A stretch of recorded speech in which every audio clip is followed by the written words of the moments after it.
Hi, and welcome to another video of Yocto tutorial series. In this video, we are going to learn the automating build with Docker.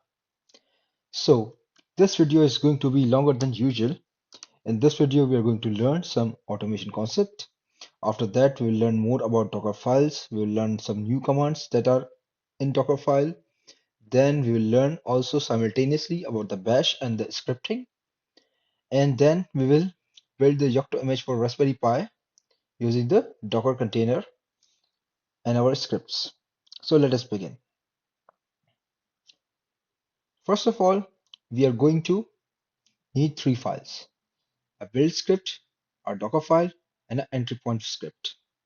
So the build script will be responsible for creating our Docker image as well as running the Docker container. After that, we need the Docker file. The build script will run the Docker file and it will create the image. The description of that image will be in our Dockerfile, so we need to modify our Dockerfile accordingly. Next is the entry point. The entry point is a new concept. The entry point we can also define in the Dockerfile.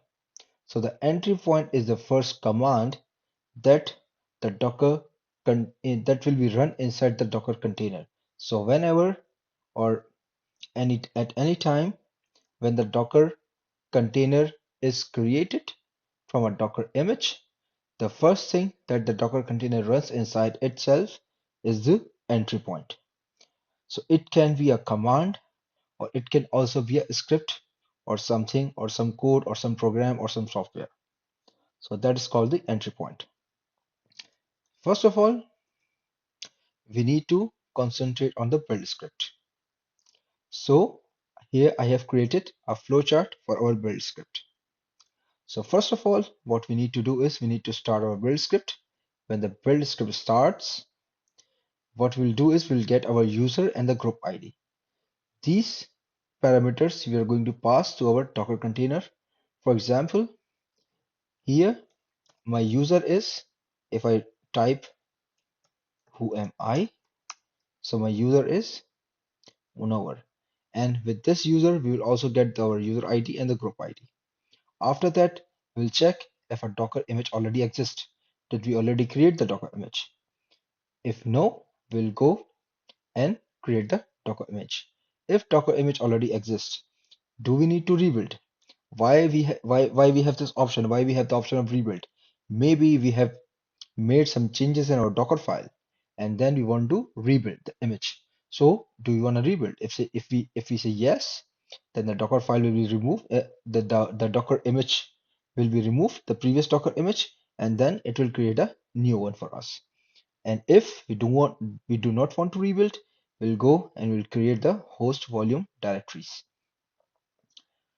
And if we create a new, like if we come to this path, then also we'll create a new host directories, host volume directories. After that, we are going to clone our repositories, our Pocky and our Raspberry Pi repo in our volume directory. And then after that, the build script, this whole script going to run the Docker container. And then it will our end of the script. Why we are cloning the repos in our volume? Because we do not want our Docker image to be huge, because the repo is huge, and we also do not want to put our sources such as our build, our temp folder, our s8 folder, and our download folder. We do not want to put it in our volume. So that's why sorry, we do not want to put in our Docker container, otherwise it will be very huge. So we are putting in our host system. That's why we are using here volume. So I am here in my folder. First of all, what we need to build is we need to create our file for build script. So let us begin. I have already created a build script, but I will not run it directly. I will put step by step each function here, and then we'll go through each and every function, and we will also learn here about bash scripting as we go further in our build script. So let me create first of all the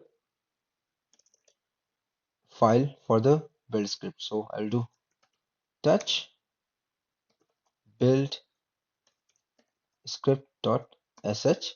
It must be sh. Then I'll do code build script. So let me first move this to here. So we'll see step by step each and everything. So right here, shebang.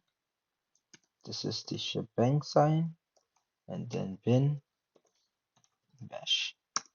So the first thing what we need is we need our user and group ID. So if I go here, I have some initialized function. So these are some logging function that I have created. So I will show you in a while what are these. First of all, let me copy and paste it. So for example, if I want to print a message, for example, an info message or a warning message or an error message or a success message. So I'll just pass my message to any of these functions and it will print in a colorful format. These here are the colors that I've used here inside the functions. For example, if I say here info, this is a info message. So if I save it, and here I have to change the mode. So if I run it, so you can see that it has printed here in the blue, and you also see that it is a info. The same if I like error, let's see, this is an error message. If I copy paste it here, debug I will write here,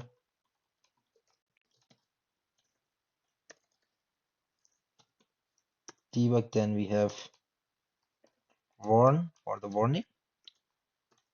This is a warning message, and then we have